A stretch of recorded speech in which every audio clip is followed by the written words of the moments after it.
à tous, j'espère que vous allez bien. Alors aujourd'hui les amis, écoutez-moi bien, arrêtez tout ce que vous êtes en train de faire. Bon, à part si vous étiez sur le point de liker cette vidéo, ça, vous pouvez le faire. Mais pour le reste, arrêtez tout. Mais oui, l'heure est grave, on a besoin de vous. Vous ne l'avez pas vu dans le ciel, le Poutou signal a été déclenché. Oui, le Poutou signal, c'est comme le bat signal, mais pour appeler Poutou. En tout cas, regardez-moi ça, vous n'allez pas le croire. Ben, on se demande si moi je serais pas un bon Premier ministre en fait. Voilà, donc on a une question là-dessus, on va y réfléchir, on a quelques jours devant nous, mais en fait on se sent prêt aussi à tout ça. Donc en fait le débat il va être plus riche que ce que vous pensez. Quoi? Philippe Poutou, Premier ministre? Mais oui, on veut ça, on achète. Non, sérieusement, désolé Lucie Castet, mais Philippe Poutou quand même. Non, c'est le patron, c'est Poutou. Regardez juste le tweet qui a suivi cette déclaration. Juste pour signaler ce truc bizarre, mais à cette heure-ci, je n'ai toujours pas reçu un seul coup de fil, ni même un petit signe quelconque de la part de Macron. J'attends. Mais peut-être pas tout le week-end. Mais voilà, vous avez vu comme il est taquin. Là, c'est sûr, c'est confirmé, c'est lui qu'on veut. Attendez, maintenant je vais vous montrer un petit extrait d'une de ses dernières interventions et essayez juste d'imaginer ce que ça donnerait en tant que Premier ministre. Et là, tous ces visages, David Lisnard, Philippe Juvin, Vincent Jeanbrun, Laurent Wauquiez, Bruno Retailleau, vous vous dites pas quand même, on a quand même un petit peu raté notre coup? En fait, ça aurait dû être Villepin le Premier ministre, ça aurait peut-être été effectivement moins mauvais. On a déjà donné. Ouais, mais bon, là, c'est peut-être le plus sensé du moment. Bah, là, il n'y a que des têtes d'autocar, là, enfin, je sais pas comment vous dire, on les connaît par cœur. C'est des têtes de tocard pour vous? Ouais, en plus, c'était Macron qui s'en revendiquait à un moment donné, c'était un terme à lui, hein, le Les tocard. amateurs, soyez fiers des amateurs. Donc, non, mais Tocard, c'est plutôt une insulte. Oui, parce que là, on parle quand même du président, du groupe des députés LR à l'Assemblée, du président du Sénat. C'est con, je viens juste de parler, c'est 15 minutes que j'attends et puis j'arrive pas à... Oui, mais parce que tocard, je suis obligée de vous reprendre. Si vous voulez, mais vous pouvez attendre après. On a le droit aussi de dire ça. On a le droit aussi de dire des choses comme ça parce qu'en fait, là, vous réagissez à ce terme-là, mais ces gens-là, ils se foutent de la gueule du monde. Ils ont gouverné contre la population. Ils ont appauvri. Enfin, là, on discute. Enfin, je suis désolé de vous dire ça, mais c'est chiant de discuter, de commenter les paroles de Barnier. Enfin, c'est du cirque, tout ça. C'est du cirque. Alors, c'est la petite bulle entre riches, entre privilégiés. On est content, on est là. On va s'inviter ses petits amis. On va choisir son gouvernement avec ses potes. On va négocier parce que ça se passe comme ça. Et puis pendant ce temps-là, dans les hôpitaux, dans l'éducation nationale, dans la rue, c'est la merde. Et puis c'est la pauvreté, c'est les inégalités sociales. Je sais pas si vous avez vu le rapport du Secours populaire. Voilà, c'est une pauvreté qui explose même. C'est pour ça que de quoi on en vit. Le seul truc qui était intéressant finalement, c'est ce que Barbier disait tout à l'heure, d'une certaine manière, c'est discutons des émeutes ou de la rue parce qu'elle peut s'inviter n'importe quand. Nous en tout cas, c'est ce qu'on souhaite. Vous le sentez sur le terrain? Non, malheureusement, ces choses-là, on les sent difficilement et on sait jamais. De toute façon, je crois que c'est vous qui l'avez dit.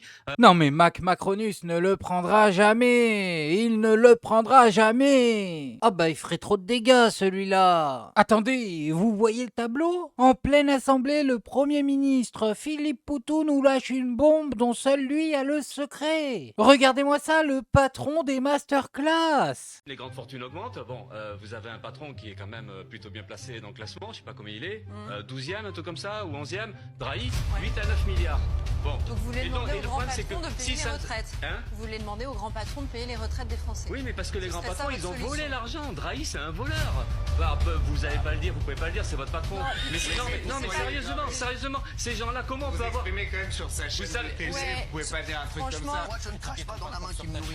Rien ne vous permet de dire ça. 2, c'est pas le sujet ce soir. Donc allez-y, Si, c'est le sujet parce qu'on veut nous expliquer que les retraites, il n'y a pas d'argent, qu'on est obligé de faire ça. Il faut aller le chercher ailleurs, c'est ça. Alors quand on est dans une situation où les gens, ils ont même pas 1200 € par mois, le SMIC, il est à 1200. Aujourd'hui, qu'il y ait autant de richesse que ça, on va pas revenir sur Drahi, mais globalement, les milliards qu'il y a, et puis la fraude fiscale, l'évasion fiscale, pourquoi on n'en parle plus de ça? Ce sont 80 milliards à peu près d'euros de manque à gagner pour l'État. Tous ces gens-là se sportent de ces gens-là qui vont tricher en déplaçant l'argent. Pourquoi on parle pas de ça? Donc c'est pour ça qu'il y a de quoi s'énerver. Vous ne pouvez pas lancer des accusations comme ça sans aucune preuve. Pablo, la preuve, c'est l'impôt sur les sociétés. Merci beaucoup. Merci d'avoir été avec nous. Ouais, je vous ai écouté presque jusqu'au bout. Presque. Merci. Et puis,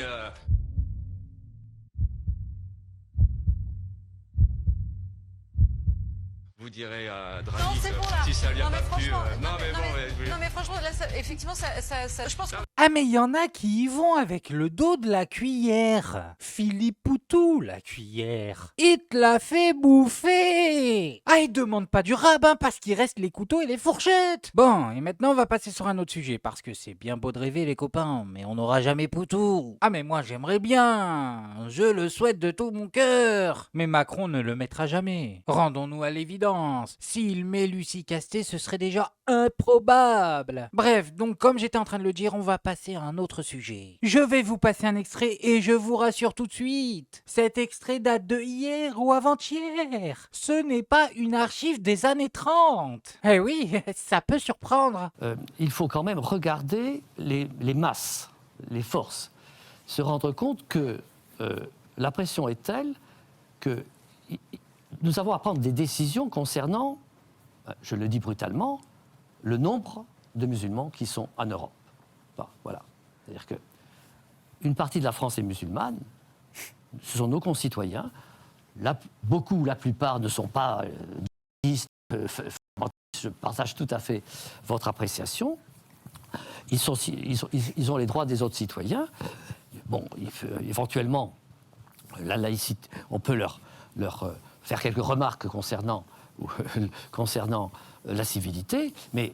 Ah, on peut leur faire quelques remarques concernant la civilité. Oui, vous avez bien compris ce qu'il est en train de dire. Nous partageons la même société, mais si cette part musulmane reste de dimension, j'allais dire raisonnable, alors qu'est-ce que ça veut dire raisonnable? Je ne sais pas.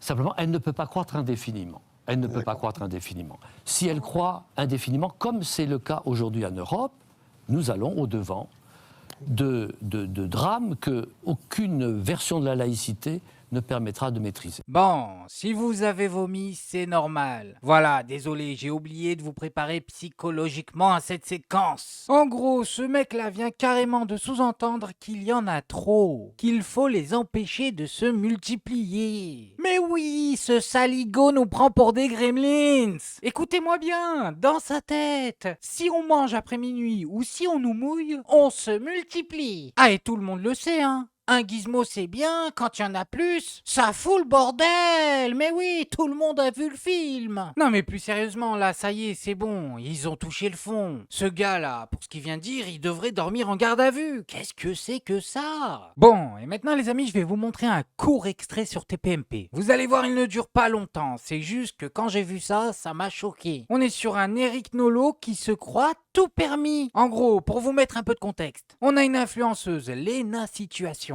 Vous la connaissez, vous ne la connaissez pas, ce n'est pas important les amis pour comprendre. Mais cette influenceuse a eu le droit à sa statue au musée Grévin. Alors là, ça va en choquer certains, d'autres vont dire c'est bien, c'est normal. Si vous voulez mon avis, je m'en tape comme de l'an 40. Et encore, l'an 40 m'intéresse plus. Mais ce qui est important, ce que je voulais vous montrer, c'est la réaction de Eric Nolot, qui fait de lui, mesdames et messieurs, une grosse demeure. Auparavant, pour entrer au musée Grévin, il fallait avoir fait quelque chose de sa vie. Maintenant, on peut n'avoir rien fait de sa vie et entrer au musée Grévin. La preuve par Lena Situation. D'ailleurs, je note que la statue l'a bien arrangée également physiquement. Donc, ils sont vraiment très aimables. Écoutez, oui ou non? C'est vrai, oui, peut-être. Oui ou non? Peut-être. Oui. Oh, écoutez, je ne sais pas, je la connais pas personnellement. Vous voyez ce que je veux la dire? voyez, là? Oui, vous trouvez qu'elle est mieux en cire qu'en vrai? Il me semble. Non mais alors là c'est trop, il a pas d'honneur celui-là. Oh frérot, t'as 70 piges, tu t'en prends la situation. Sur son physique en plus. Mais c'est trop, personne te l'a dit. Tu ressembles à un gnou. Oui, à un gnou, pas à un genou. Quoique même ça marche, tu ressembles aussi à un genou. Non mon copain, ne t'aventure pas sur ce terrain-là face à Lena. Attends, elle se met à côté de toi physiquement, elle t'efface, tu deviens invisible. Il est fou celui-là. Non mais avec lui c'est plus l'hôpital qui se fout de la charité, c'est l'hôpital qui se fout de l'hôpital. Même la charité elle te dit laisse-moi tranquille, je n'ai rien à voir là-dedans. Et nous dire que Lena la situation n'a rien fait de sa vie, allez, s'il te plaît Eric, va te cacher. Elle a fait plus que toi et tous tes descendants sur 10 générations. Voilà, alors qu'elle a même pas la moitié de ton âge. Bref, encore une fois, vous nous prouvez le niveau de TPMP. Nul. Et en parlant de ça, maintenant on va parler de la relation entre Cyril Hanouna et Gilles Verdez. Ah oui, parce que tout le monde sait que Gilles Verdez est un paillasson. Mais ce que certains ont l'air de ne pas avoir compris, c'est que tout ceci est consenti. On est sur un paillasson volontaire. C'est catastrophique ce que tu as dit tout à l'heure. Je te le dis. Ah oui. Mélenchon, il veut qu'une chose, c'est le chaos. Et des mecs comme toi contribuent à ce que Mélenchon arrive à ce qu'il veut faire. Et j'ai pas peur de le dire. Je le dis. Arrête avec tes têtes comme ça. Tout ça. Je t'explique. Non mais arrête de me prendre pour un con. Mon Gilou. Non mais je te le dis mon chéri. Que tu dises pas un mot sur Yael Braun-Pivet, pour moi c'est inadmissible. Crois-moi. C'est inadmissible ce que tu fais. Je suis prêt à m'humilier. Ah bah évidemment. Ah mais c'est comme sur les idées quoi. Donc je vais très loin pour me répéter que je suis la France de l'échec et je vais finir par le croire. En fait, je suis prêt à m'humilier. Vous êtes parfois dur avec moi. Le soir, quand je rentre, je suis en colère contre vous. Cyril, c'est un chef d'entreprise. Il a une vision de... Je suis ému, hein, vous le voyez. Vous êtes dur, mais vous me faites grandir, vous me faites progresser. C'est catastrophique ce que tu as dit tout à l'heure. Je vous aime.